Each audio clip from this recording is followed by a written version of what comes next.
Hello and welcome to another episode of Material Matters with Grant Gibson. I've done more than 100 shows now. However, for listeners who might be new to all this, the idea is that I speak to a designer, maker, artist, architect, or in this case, engineer, about a material or technique with which they're intrinsically linked and discover how it changed their lives and careers.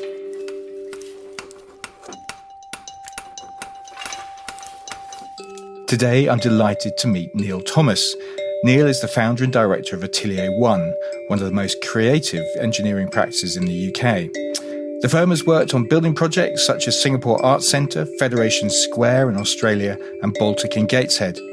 And with a hugely impressive roster of artists like Anish Kapoor, Marc, Quinn, and Rachel Whiteread, as well as creating stages for stadium rock shows from Pink Floyd to Rolling Stones, U2, and Take That, often working with architect Marc Fisher. Atelier One was the engineer behind the opening ceremony of London's 2012 Olympic Games and the 2014 Winter Olympics in Sochi, while Neil also teaches at Yale and MIT. Over recent years, he has developed a fascination with bamboo and was part of the team that created the award-winning Arc building, a community wellness space and gymnasium for the Green School campus in Bali. Neil, thank you very much for doing this. How the devil are you? Hello, Grant. Yeah, I'm good. Very good indeed. Thank you very much for inviting me. It's a pleasure to be here. No, it's a complete pleasure.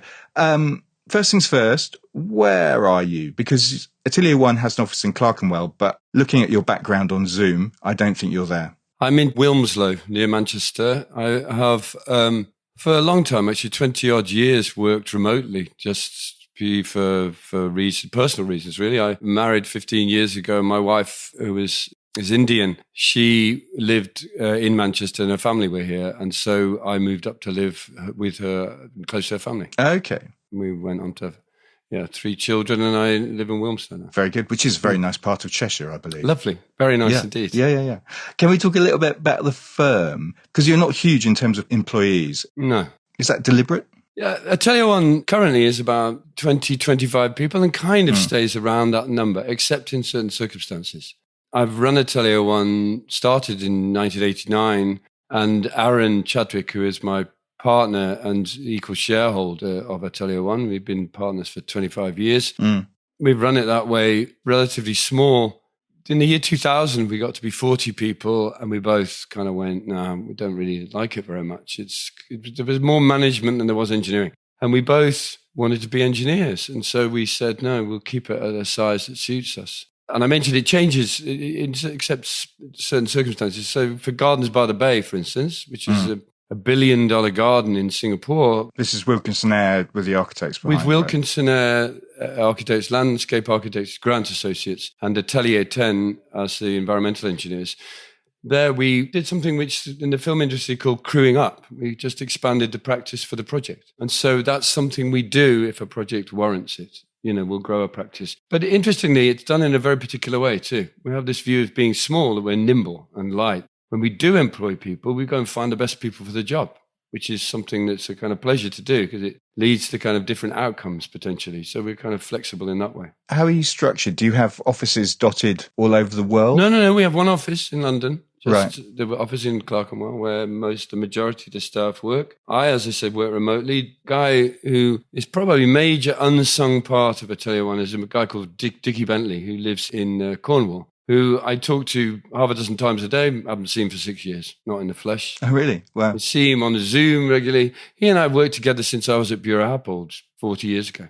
We'd published a book 10 years after the start of the practice, and he has his own separate section in it. It says, if Dickie can't draw it, it can't be drawn. Which I like, actually, because it's absolutely true too. I mean, so we have a mixed audience. It would be good to know how you define the role of a structural engineer. Peter Cook, in the introduction to your book, Liquid Threshold, writes that, and I'm going to quote, "The old idea was that the painter had the vision, the architect made the vision agreeable, and the engineer made it stand up." I'm guessing you don't see that relationship that way, though. I would like to imagine that, and it happens quite a lot, that the role of the engineer is as part of a team, as part of a design team, but truly properly. But I don't only mean design team, I mean building team. So, and to do that, I think an engineer needs to be able to speak a number of languages. I mean, languages within the kind of frame of a project. So Yeah. we will work on particular projects where at the one end have technical specialists, and at the other end you're dealing with a client who has no knowledge of technical matters at all. And I can give you an example. Working with Take That, the bands, and Ez Devlin designing the set. A man was built called the Man, 25 meters tall, and he came out from the stage lying down and then sat up and stood up. And I remember attending a meeting at Cardington in the airship hangars where they were doing production rehearsals, and the aerodynamicist came along. This guy was an academic, scientific guy and spent way too much time in a lab, actually. Probably should have got out a bit more. Put him together with Take That. They decided, the rehearsal's over, they wanted to come and find out what was going on. And so they sat in this meeting, and I swear to God, it was like two foreigners talking, completely different languages. And so our job is to kind of negotiate between what he's saying and what they're saying, and what they are, what they are trying to do or what they want to do. So who was leading Take That's negotiations? Who do you think? Well, Gary, obviously, right? Yeah. He was without question. But they were all, do you know, the amazing thing is, the one thing I've learned through that career of working in all sorts of industries with artists, with rock and roll people, they're all people in the end. I've rarely been starstruck in meeting these people because generally they're just like normal people. I have been starstruck, to be fair, and I can tell you who that is if you like. Yeah, go on. I met Benny and Bjorn from ABBA, and I kind of was speechless. Rarely in my life. Anyway, I said in this meeting, I said, can I say something? And I don't know, Grant, whether you've come across that kind of meeting where somebody says, I'm going to say something, you think, oh God, what are they going to say now? And I said, if I meet someone and they don't like ABBA, I don't trust them. And they laughed about this. And the guy sat next to me, the director of Industrial Light and Magic, who was doing all the Avatar stuff with them, he leaned over to me and he said... Yes, because you did the building, Yeah, we did the building. Engineer behind the building where the ABBA thing is going on in the East End. Which actually just won an Institution of Structural Engineering Award last week. Very good.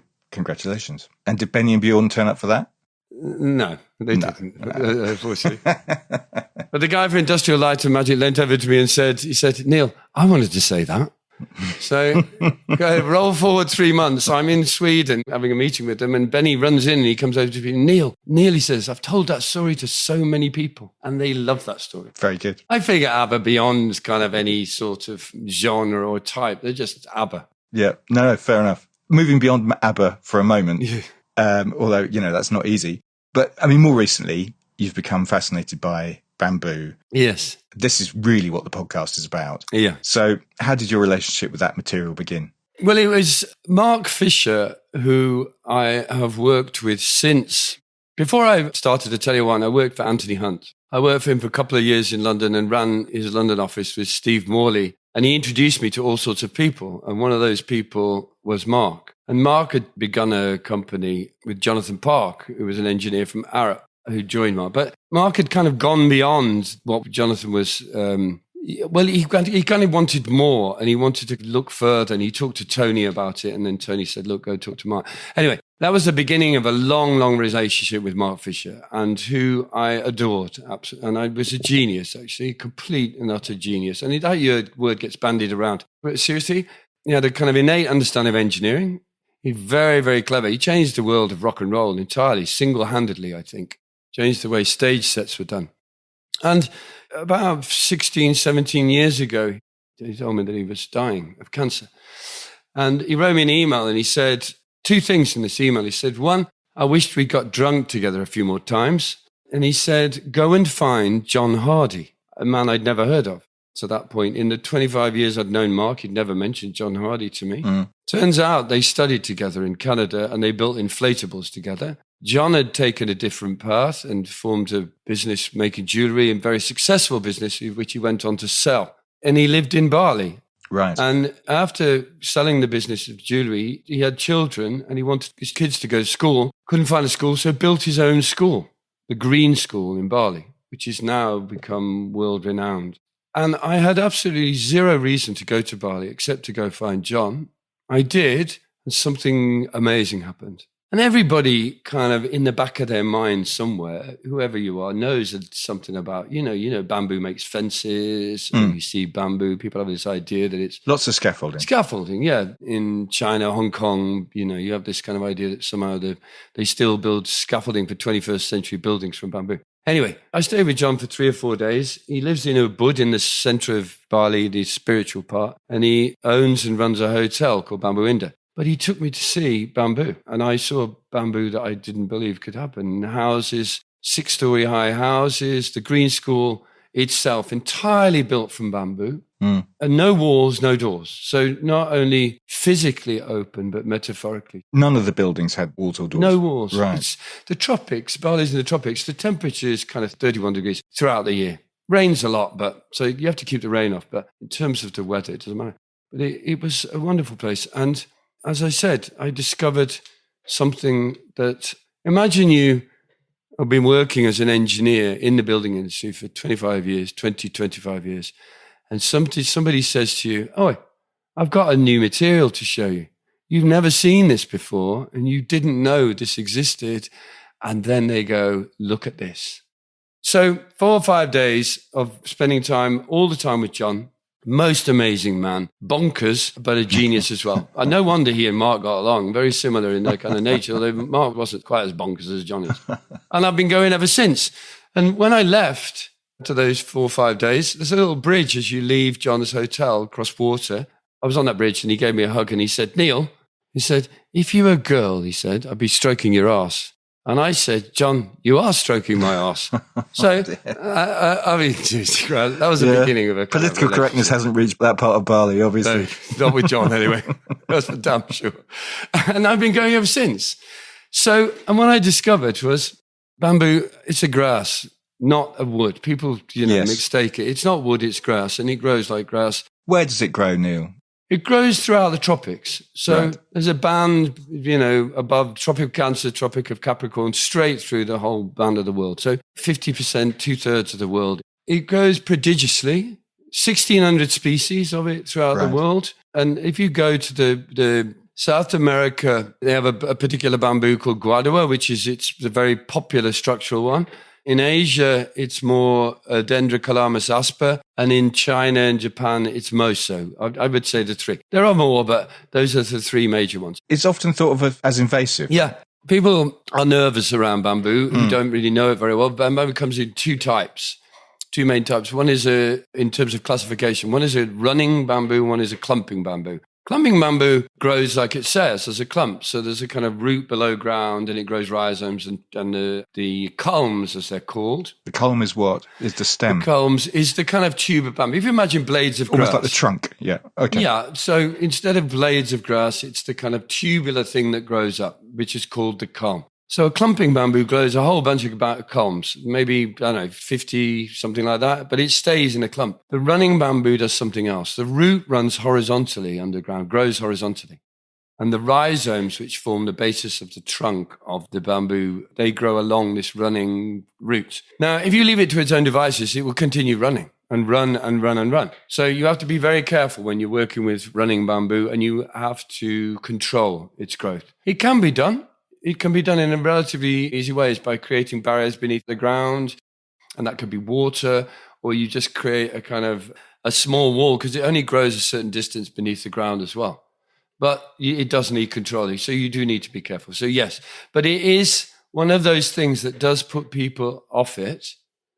I live in a house here in Wilmslow, which the owner put bamboo in, and now the neighbours also have bamboo. The neighbours on one side and the neighbours on the other side both have bamboo. Okay, so they can make a shed out of that. That's the positive way of looking at it. Well, the point about it is they're probably not likely to listen to this, but I think we have to do something about the bamboo. So because eventually it will just take over all the gardens and run through. So it needs to be controlled. Yeah, yes, it's worth bearing in mind, but it can be controlled. And I mean, it has some fascinating qualities. It takes, 7 to 10 years to establish a plantation, for example, and then you can harvest it every year. It's almost like mowing the lawn or something like that. Yeah, bamboo has remarkable properties. It grows very quickly and it can grow as much as 2 inches, 5 centimeters in a single day. I mean, you can almost watch it grow. The bamboos that I was talking about, the kind of ones in South America, guadua, asper, and the moso, they all grow up to 25, 30 meters high, and of the order of 25 centimeters in diameter and a 1 centimeter, 2 centimeter wall thickness. Because they are a grass, So considering the kind of clumping idea, a clump of bamboo might grow 50 culms at any one time. The amazing thing is once you cut it, it doesn't, like a tree, it doesn't die. When you cut a tree and you have the trunk left, it dies. With bamboo, it continues to grow, and it grows again and again and again, just like grass does. So a single clump of bamboo through its lifetime can grow 1.5 kilometers of bamboo. Wow. And presumably all that time it's sequestering carbon. Yeah, quickly. I mean, the point about it is it's growing very fast. So it's sucking up the carbon dioxide and producing oxygen. And in the meantime, is producing this amazing culm, which is the kind of thing that most excited me, obviously, when we get to the point here. The culm in its form is the bit that did for me, that has dramatically changed, not dramatically, fundamentally changed my life. I mean, totally changed my life. Yeah. It is, as I said earlier, coming across a material, brand new material in your life. So the culm, let's talk about the culm a little bit. Yes, let's do that. It's a tube, a straight tube. And when we build steel tubes, for instance, they're kind of long, thin, tubular sections of circular section, right? We kind of make them so that they're as big as they can be to carry as much load as they can. And so the wall thickness that it is, the thinner it is, the more easily it will buckle under load. So bamboo, its wall thickness varies. One of the interesting things, if I start from the point at which it begins growing, first of all, a bamboo grows 25 meters high. It's a wall, 25 centimeters diameter, 1 centimeter wall. It has up its length these diaphragms horizontally, roughly equally spaced, known as nodes. And they are remarkable in themselves. And there I would say one of the things that I tell people is, remember, nature does not waste material. So when bamboo is growing these diaphragms, it's growing them for a reason. Those diaphragms resist buckling. So the tube at 20 meters tall and 25 centimeters diameter, without those diaphragms, would, in the wind, with the amount of leaves at the top of it, because the leaves, after all, are the bit that are doing the work to produce it, to photosynthesize, to allow the bamboo to grow. Those leaves could create a kind of canopy which the wind blows on and bends the bamboo. These nodes, they are there to resist buckling of the bamboo, so it can be very tall, very thin. And then the bamboo, also between those nodes, the shape of it is slightly doubly curved, which is another kind of thing. So it's called anticlastic curvature. And that's it's opposed curvature. So a dome is synclastic, a dome where the curvatures are the same in both directions all the way around. Right. Synclastic. If you imagine in a power station, the cooling towers, those kind of curved surfaces, much like the waist of a body, that curves inwards and outwards and then is a ring. That's called anticlastic. Right. That provides additional buckling resistance. And then if that's not enough, then you look at the wall of the bamboo, and the bamboo, when it starts to grow, it grows from full size, full diameter, and it grows up all the diaphragms, the nodes that I'm talking about, all exist in the root as it grows away from the root, and they grow up full size, each of those diaphragms. And so the bamboo is growing at full size, which means, unlike wood, so a tree will grow from a sapling, very small in diameter, very small in length. As it's growing in height, it's also expanding in its diameter. Mm. And what's happening is you get rings of growth. So every year during the summer, it grows another ring. And then in wintertime, it kind of closes down because it's not photosynthesizing anymore. Bamboo doesn't have that expansion in the circular direction. It only grows vertical. So the fibers are all longitudinal. But the amazing thing is, if you look at the section of the bamboo, the fibers become more and more dense to the outside of the wall, which is amazing. So giving it strength, extra strength. It's to give it extra strength, because the more dense the fibers are further away from the wall, the stiffer it is. And if I was an engineer, I am an engineer, but as an engineer, if I closed my eyes and said to myself, how would it want to look if it really was taking advantage of all the properties that you could? It would look a lot like bamboo. It's a revelation. And 15 years later now, honestly, I've only begun to scratch the surface of what it's possible to do. I mean, I could talk to you about all sorts of things that are possibilities, the things that we are beginning to think about, but are only kind of very embryonic in the kind of possibilities of them. Yeah, sure. I mean, people, and in fact you briefly, compare it to steel. but it probably has more in common with carbon fibre. People have called it vegetable steel. I've heard it called that. But steel is an isotropic material and has properties all the same in all directions. Whereas a tree and bamboo, they are anisotropic. The properties are different in different directions. So I mentioned that it grows vertically and all the fibres are longitudinal. The thing that bonds those together to form the circle of the bamboo column is called the parenchyma, which is made up of a whole matrix of polymers. And they are like glue. They glue the fibers together. But it means because the fibers is in one direction and what glues it together in its circular section, longitudinal properties, i.e. compression and tension, are strong, very strong indeed, stronger than wood. Right. But in the circular direction, in shear, in the other ring direction, they are not strong at all. You're going to have to jargon bust for us, Neil, at this point. Okay. Bearing in mind our audience.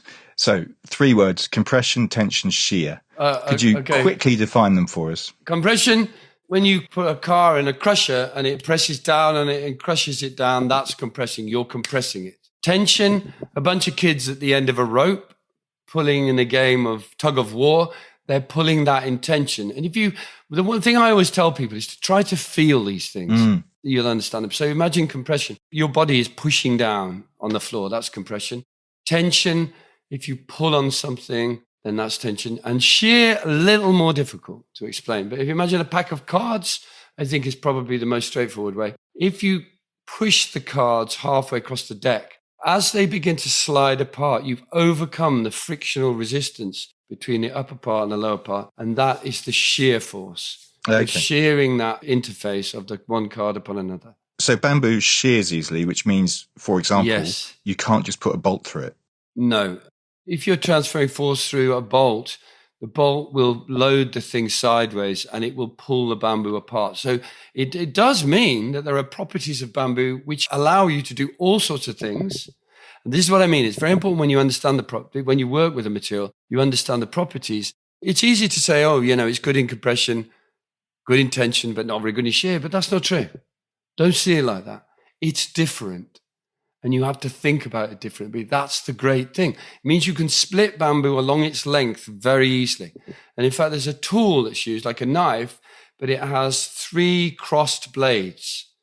And you sit it on top of the bamboo and slide it down and it slices straight through this glue. It means you can take a bamboo culm and split it into pieces. And that is used for 1,000 uses. And this is the point about bamboo. It has an enormous number of uses. And linen, bed linen, clothes, underwear. I have bamboo underwear, actually. Well, so do I. Yeah, it's not anywhere near as uncomfortable as it might sound. It's funny because I did some research. Yes, okay. I did some research on this. I always research my underwear. Okay. But I'm not sure it's quite as eco-friendly as certainly the packaging with that because of the chemicals it needs to do to soften the fibres. Okay, but anyway. That's another good point. We talked about the running of bamboo and the fact that the invasiveness of it. There's another thing about when you're working on new materials and you're developing new techniques. For instance, laminated bamboo is one idea. Or we talk about the idea of making clothes and bedclothes out of it, and it's not perhaps as environmentally friendly as one would, as it could be. It is getting better. The point about it is these things, you've got to go through the process. When these things are brand new and you're kind of, particularly with things like, I talked about bamboo in its natural form. I mentioned the fact that actually you could split it easily. When you take those splits and put them together, you form potentially glue laminated bamboo. Like you do glue laminated timber. You can engineer it, in other words. Engineer it, yes, engineered. That's what we describe these kind of these products as, engineered materials. The point about it is, for the moment, it's, again, in the early stages of its development compared with other materials. But accepting the fact that actually it's happening, what will those glues and the things they are made from will improve in their sustainability and their environmental credentials. You've got to start somewhere. And it's easy to criticize, but actually it's in the process of developing. That's the great thing. Essentially, you can come up with a bamboo version of CLT, cross-laminated timber. It exists, Grant. People are doing it. It's happening. It's just fairly early days. The Chinese are ahead of the rest of the world, I believe, but there are companies in the United States, companies like Bamcor, whose name, it's in the name, right? Bamcor, who are developing structural materials. It's very important to understand that people ask me, the natural calm, how does that fit into the industrialized world? And the point is, it does for certain types of building, for certain types of structure, canopies, enclosures of kind of big stadiums, stuff like that, or large scale halls, more exotic types of thing. How does it fit into kind of general construction of high-rise buildings and, offices and buildings like that? Well, probably not in its natural form, but in its engineered form, it will definitely fit alongside materials like wood. And I make a point about this here, that bamboo is not a replacement. People ask that question too. Bamboo is not a replacement for wood. It's a complementary material. It has different properties and it will do different things. And in fact, one of the things we're currently looking into is a hybrid of bamboo and wood. So if you combine the two in the places where they work best, suddenly you have a material that's different to both of them. That's fantastic, isn't it? I've said this a number of times, and I will continue to say in my lifetime, bamboo will become another material in the general palette of materials used in the construction industry. I have no doubt about it. Yeah, which is all really interesting. But despite all these qualities, bamboo, it has a bit of an image problem, doesn't it? I mean, it's often thought of as a material for the less well-off. When I first saw bamboo 15, 16 years ago, in the kind of the way that I now talk about it, it's often used, particularly in the tropics, for cheap housing, because it's so cheap to go, walk out the back door, harvest it, build with it. The image of it is changing dramatically, and it's changing with people like John Hardy, I mentioned earlier, who was my introduction to bamboo in Bali. His daughter, who grew up with it, Elora Hardy, runs an architectural practice called Ibuku, which means mother. And it's kind of interesting, the terms they use for these things. It's very much about nature. Elora grew up with bamboo and grew up with a kind of inventive parents. She started this architectural practice without any architectural training. She worked with Donna Karan in fashion for years and worked a lot with color. She has built a 6-story house for an extremely wealthy client in Bali, which is, I would consider it to be one of the greatest houses in the world. Having personally experienced, I studied in the States as part of my degree in Pennsylvania. And I traveled to see a lot of the work of Frank Lloyd Wright in that area, and Falling Water was one of them. And I would put it up there with Falling Water. It will become better known. This house that she's designed, a 6-story house in Bali called Sharma Springs, it now does tours. It's changing the perception. Yes, it has been seen as a kind of poor man's material, but I think the potential for it, as it's uncovered, means it's becoming something else entirely. Yeah. So how have you used it, Neil? I mean, should we talk about the Arc at the Green School, which has, 14-metre tall arches spanning 19 metres? Well, I've had the great pleasure. So my introduction to John that many years ago, Elora asked if we'd get involved in the engineering of some of the work she was doing. But one of the things that Aaron, my partner, and I have been very, very clear about together over the period we've run is that if you're going to work with something, make sure you damn well understand it. The material, I think it was Mies said that. And it took us 3 years before we felt ready to even embark on the idea. 3 years? Wow. Yeah, okay. 3 years just studying what it did, going backwards and forwards and seeing. I mean, remember, it's a natural material.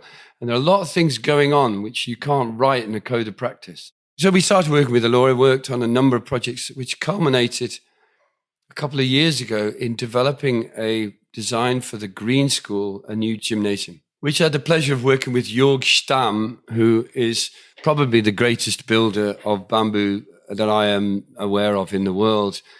I've known him for a very long time. I met him at Green School in Bali many years ago. He lives in Colombia, German guy, big fan of Fry Otto, and I call him the Fry Otto of bamboo, actually. He's a genius as well. I mean, Jesus, it's a pleasure coming across all these different people. He was part of the design team for this new gym with Elora and Atelier One, I'm happy to say.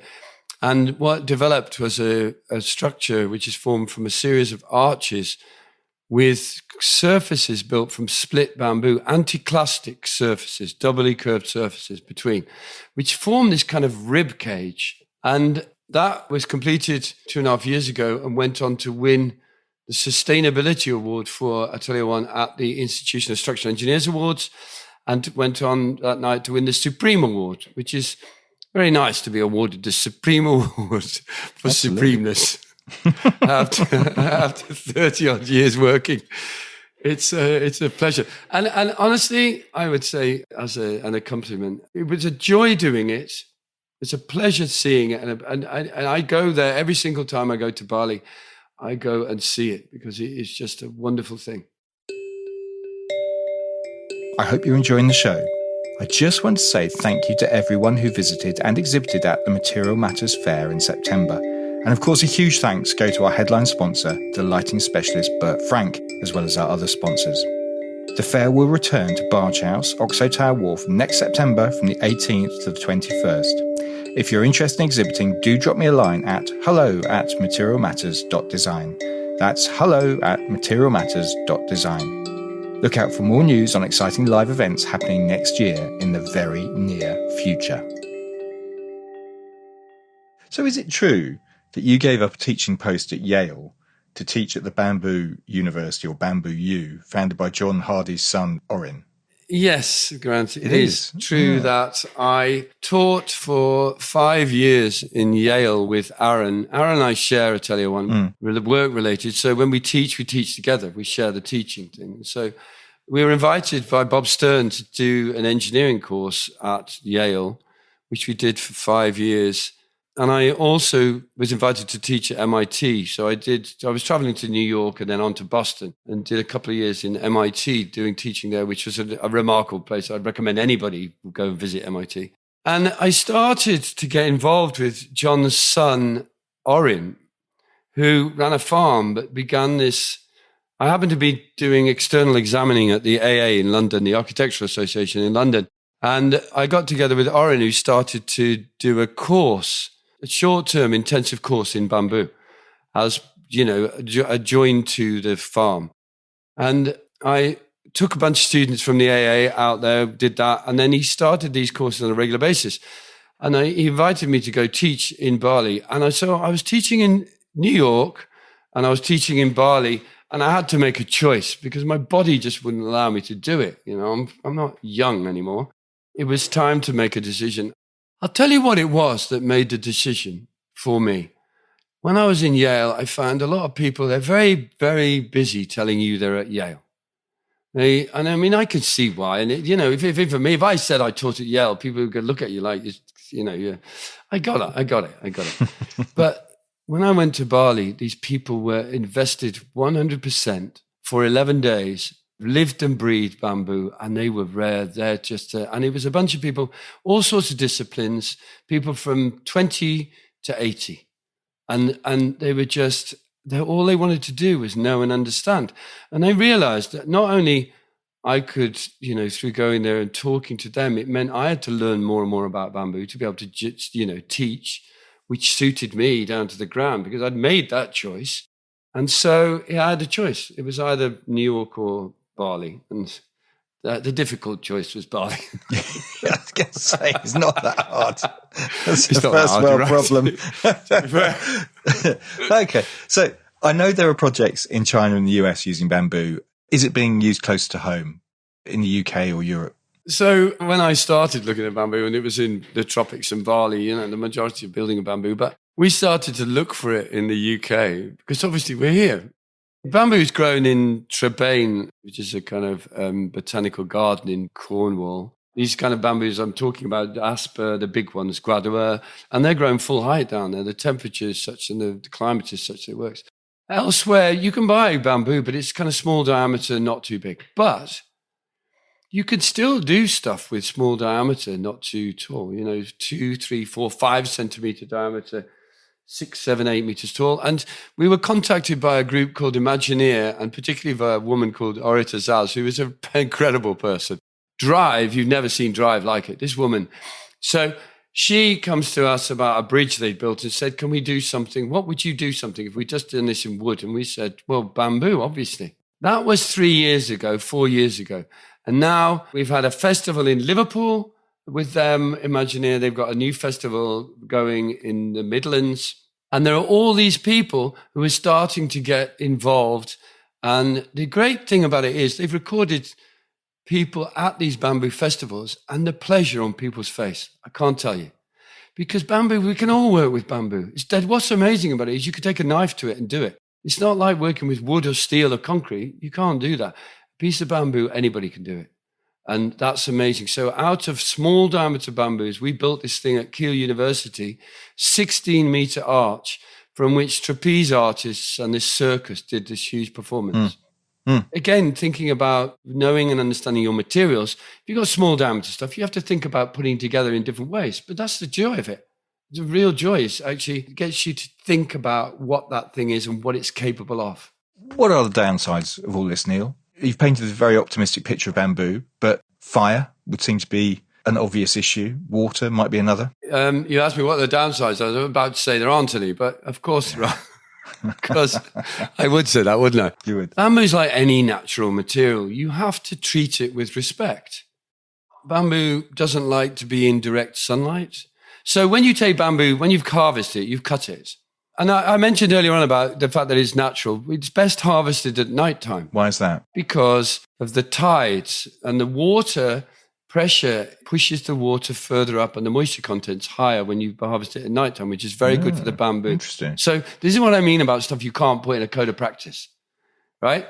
You have to think about these things. If you work with the specialists doing bamboo stuff, they will not put 2 columns of bamboo end to end because it's bad for the spirits.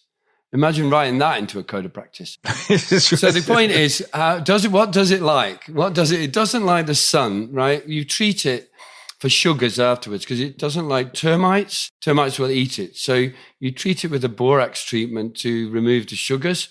And that kind of means that they are no longer are insects and termites attracted to it. When you build with it, you have to avoid it in direct sunlight because it needs moisture to keep it, flexible. And if it dries out completely, the parenchyma that joins the fibers together dries out and it cracks. So it doesn't like direct sunlight much. And it also doesn't like to be sat in water, doesn't like rain. You can't allow rain on it all the time because it goes wet and dry and molds. But you think about any natural material, and you probably have to think about those things too. One of the things that mostly you need to think about, though, is fire, because it will burn. If you take the bamboo down to its fibers and set light to it, it's like thatch. But we use thatch roofs in this country. You just have to respect it for what it is. So when you're working with bamboo, we have this saying that don't get bamboo to meet the rules, change the rules to meet bamboo. Which you have used before. And I'm interested in how should the rules change in that case? Well, like I said, there's a report written for the Institution of Structural Engineers that says you can't build bamboo more than a single story high. Well, I've stood in 6-story buildings with bamboo. You just have to respect it. Don't smoke in a house because you've got open flames and anything like that. Just be careful what you do, how you use it. Take care of it.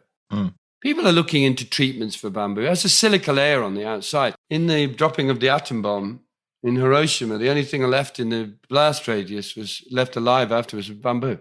Because a very quick blast like that, it can resist enormously high temperatures because it's got a silica layer on the outside. But if the fibers, so if it burns from the inside and it's not very moist, it will burn. Right. So you just need to be careful the way you use it. Yes. And obviously this isn't an issue with the engineered version, which, let's face it, is the version that's going to be used in Europe. Well, engineered versions are much like engineered wood. You know, they use materials to kind of provide resistance to fire, or alternatively, you have to use it in ways that recognize and understand the nature of fire. And again, we become more and more expert all the time in all sorts of things, fire being one of those. So I think codes of practice are developed to allow you to understand the kind of where you can use materials like wood, like bamboo, in places where, it's still possible to have fires, but the material will be able to resist it. You've had this extraordinary career. Were you always going to be an engineer? Yeah, I've always wanted to be an engineer since I was a kid. My father was an engineer. He was a planning engineer, actually. He ran a power station in the Midlands in Rugeley.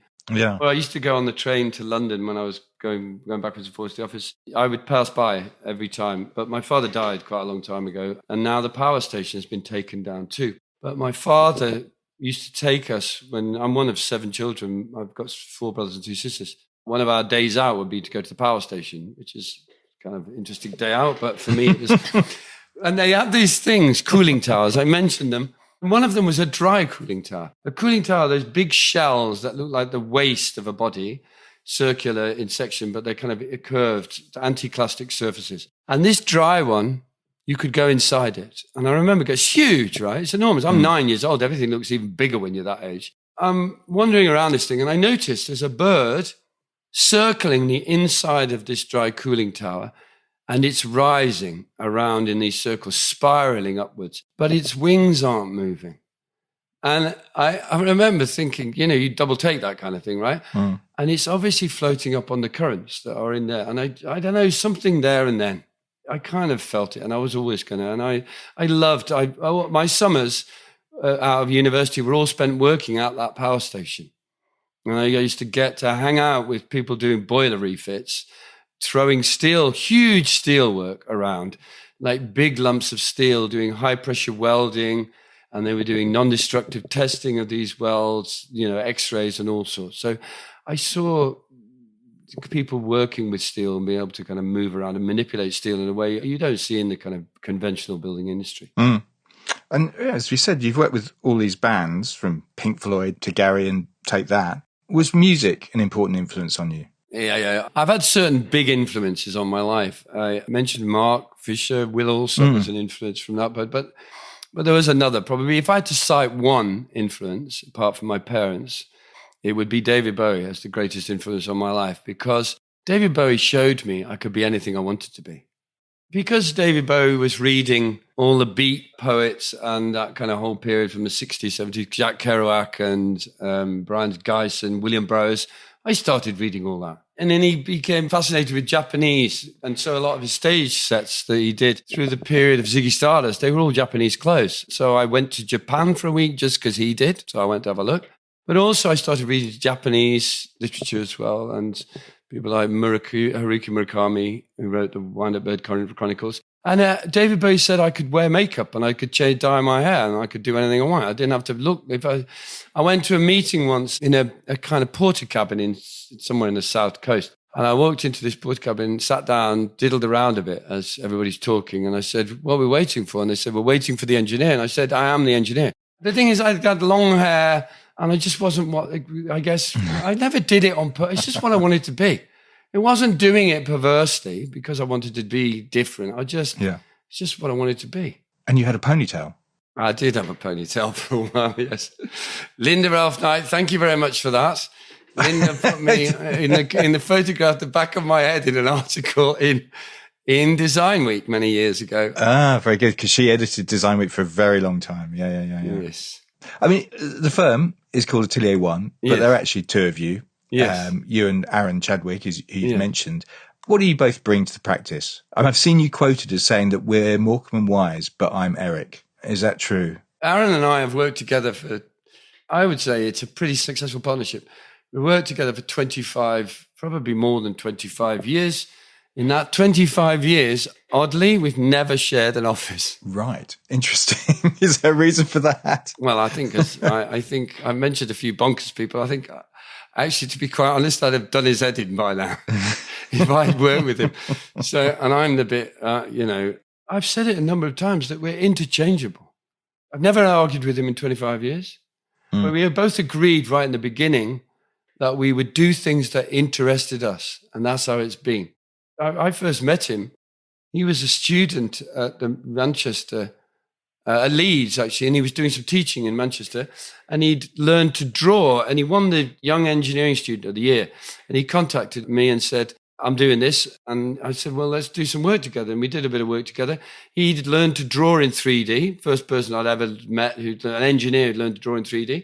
And so we did some stuff together. And that was the beginning of a relationship. And he oddly moved from Manchester to London, and I moved from London to Manchester, which made even more difficult the idea of sharing an office. My single favorite project, if I had to name one project in the office, which epitomizes what we do as engineers, it is a project that he did. Actually, he was the engineer for Dune Grass, which does this. It's a carbon fiber sculpture, and it's on the beach in Blackpool.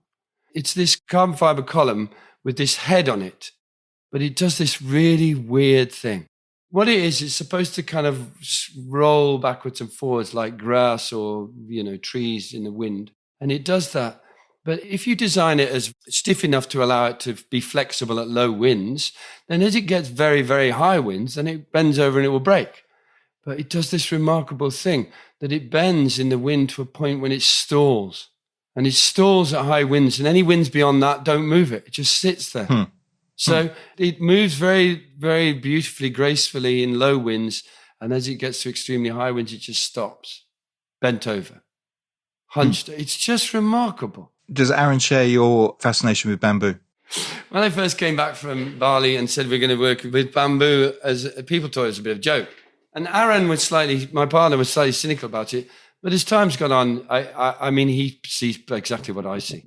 We run the business together. So if at any point he'd said to me, no, it would have been a no. We could have argued about it or discussed it. But the point is he never did. He just said, carry on, let's see what happens. And it's now evolved into what it is, which is, I would say, 50% of the work in our office is bamboo. Peter Cook described you in that essay I mentioned earlier as again, I'm going to quote, brilliant, crazy, impetuous, and genuinely lateral thinking character. Do you think that's a fair assessment? I would say I'm interested. I'm curious. And I think when Marc Quinn phones up and says, Neil, can you make a rainbow? I don't know anything about rainbows, Grant. I didn't. I do now. And we made one. So the point about it is, but imagine the joy of somebody coming along and saying, here's a subject you never knew about before. Now go and study it for me, and I'll pay you to study it. So I would say I've always been kind of interested. I mean, I mentioned about David Bowie and reading. So it opened up worlds for me that it would, perhaps as a conventional, I don't know if I want to say conventional engineer. People define boundaries of what engineers are, and I personally don't believe there are any boundaries. And an engineer is whatever you decide you're an engineer. I mean, what you're sat on in your seat right now, if you sit down, lean back in your seat, that seat is a piece of engineering. You can feel it. And if you know it's bending, you feel the back of it bending. Now, when you think about it, every time you pick up a piece of kitchen cutlery or something, whatever, like a garlic crusher, could put the garlic in and you're compressing the garlic. That's what it's doing. There's your compression. So all of these things, if you think about them in that way, there's engineering in all of it. I do get this thing happen, though, when I go to dinner parties, which I don't do that often, and you sit down next to somebody, you introduce you and say, what do you do for a living? And they say, oh, I'm an engineer. And you can watch them glaze over and think, Christ, Christ, that's it. I'm done for the night. But the point about it is, that's what I do. I'm very proud of being an engineer. I am very, very proud of it. There are no limits to an engineer. Reading your book and doing a bit of research on you, maybe I'm wrong, but you seem to derive more joy from temporary projects, like the big stadium tours, than you do permanent buildings. Would that be fair? I mean, you've talked in the past about these people having a positive can-do attitude to problems. There is a thing about working in rock and roll, which is very different to working in the building industry of building buildings. And it's a very simple thing. If there's a problem in the rock and roll industry, everybody gets together and fixes it. And in the building industry, generally, particularly now, more recently, within the litigious nature of buildings, if there's a problem in the building industry, somebody writes a letter. And that kind of does me in. The rock and roll industry, first of all, it's inventive. They're prepared to go out on a limb with things. Marc drove this idea for me. He was the one who introduced it to me. And he would always, every new project he did, and the first major project I did with him was Pink Floyd, which was, for me, I mean, you can't get a real better introduction to rock and roll than working with Pink Floyd, can you? I mean, seriously. Production rehearsals in San Francisco. And I was going through a pretty bad personal time. And Marc, he did the most amazing thing. He said, go to San Francisco for 3 months. To recover from what I was going through, to spend it for 3 months with Pink Floyd in San Francisco. I mean, it doesn't get better than that, really. But on Pink Floyd alone, we had high-pressure inflatable tubes. We were developing drive systems that hadn't been driven before, and lighting systems with Mark Brickman, who is probably one of the greatest lighting designers on the planet. They're all inventing all this stuff, and they're all doing it new. And we built this piece in San Francisco that I saw working with. There's this huge arm that came out of the stage with 2 helicopter searchlights on the end of it. And it kind of rolled around and showed the bands and the thing. Anyway, I got on a plane out of San Francisco, arrived in Heathrow, and there was a message saying, can Neil Thomas go to the message servicing, whatever. And I got there and they said, you need to get back on a plane right now. And this thing that they built had gone wrong, right? And one of the wheels, a sheave, which is like a wheel which you change the direction of a cable with, had worked its way off the pin, and under the tension that it was in, because of the drive system, had shot across and we were in an Air Force base, we were in an aircraft hangar, shot across the aircraft hangar and buried itself in the back of the concrete wall. And they dumped this piece. It was probably $1 million worth of kit. You just dumped it there and then. They understand sometimes they push too far. I got bollocked from here to next week, but the engineering wasn't the kind of issue. But I was kind of quite happy to take the bollocking because it was all pushed a bit far. It got built, didn't quite do what it was supposed to do. But they moved on. I got bollocked and that was the end of it. There was no lawyers involved. It was just they recognised it pushed a bit too far. They tried to do it too quickly. Although you do talk about developing in quite a close relationship with the Rolling Stones solicitors at one point. I did. So Marc. This was a bridge, wasn't it? Marc, Bridges to Babylon. The Rolling Stones had a tour called Bridges to Babylon, and Marc designed this bridge. The idea of it was it would lift from the stage, drive out 40-odd meters, meet a little B stage, and the band would go out to the middle of this tiny little B stage, do an intimate set with 80,000 people, and then they would go back across the bridge. Anyway, 3 months we had to build this bridge, and this is another thing I love about the rock and roll industry, is everybody throws everything in. Everybody. Design team, builders, production people, everybody. Everybody is one end, one goal. And the fire brigade in West London said it would take 2 years to build. And we had 3 months. Brilliant stages, come in, bang, that's it. We're there engineering this stuff with them and day and night, and they're kind of building day and night, and this amazing thing which cantilevers spans out. Anyway, they drive out full length the first time, crack. That was it breaking. I don't know how you do that with the sound, crack. And it broke. And anyway, so tour was about to begin, called Bridges to Babylon, no bridge. So I begin to get calls from the Rolling Stones solicitors. 8 shows into the tour, I'm on first name terms now with their lawyers. Not in the best way, to be honest, Grant, I have to say. And 8 shows in Atlanta, the bridge arrives, does its thing, worked, they loved it, and it toured for a year. Honestly, I can't believe they did it. But Marc, I've got to be honest with you, Marc knew and understood how that bridge worked before we ever got involved. He sketched it out. He knew how it would work, and what we did was kind of finesse it and make it show what it needed to be to do it. And brilliant stages made it happen. 3 months. It was really amazing. Do you miss him? I love that man. Mm. Do I? I do. Mm. Sorry. Mm. I'm sorry. No, I'm sorry. I didn't expect that. Just a second. Okay. Sorry. Excuse me. Are you all right? Yeah. Yeah. Okay, sorry. I'm sorry, Neil. Yes. No, I'm okay now. I'm fine. Final question. I'll let you go and do some proper work. Future of Bamboo. Yeah. How soon do you expect it to be part of the palette of the European construction industry? I've worked in engineering now for 40 years. I love engineering. I mean, if you don't get that by now.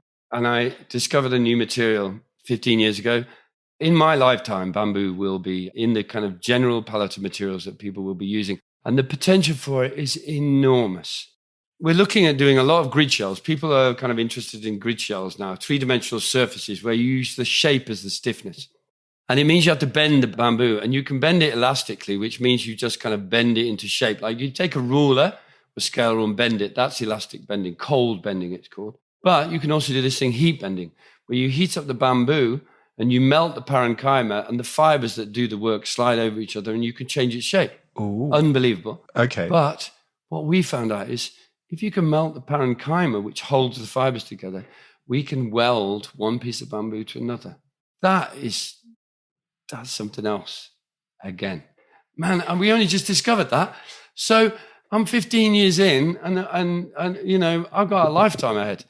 So yes, it will be it will be within my lifetime, within the palette of materials that our people are building buildings with, because it's super sustainable. It grows really quickly. Once we kind of sort out the kind of questions of the sustainability and environmental friendliness of glues and things, but I mean the welding thing doesn't need glues. It's the natural material itself. So there you go. You heard it here first. Welded bamboo is the future. Amongst other things. But amongst other things. Bamboo is the future. Bamboo Everybody is the go future. and buy bamboo underwear. I'm not selling bamboo underwear. Actually, I don't have flesh hairs in it or anything. No, I was going to say, it does sound that way. No, it did. I'm sure it did. I ought to leave you to get on to do some proper work. Neil, thank you so much for your time. I really enjoyed that. Well, it's a pleasure, actually. I've thoroughly enjoyed myself. Thank you very much indeed. Thank you for inviting me.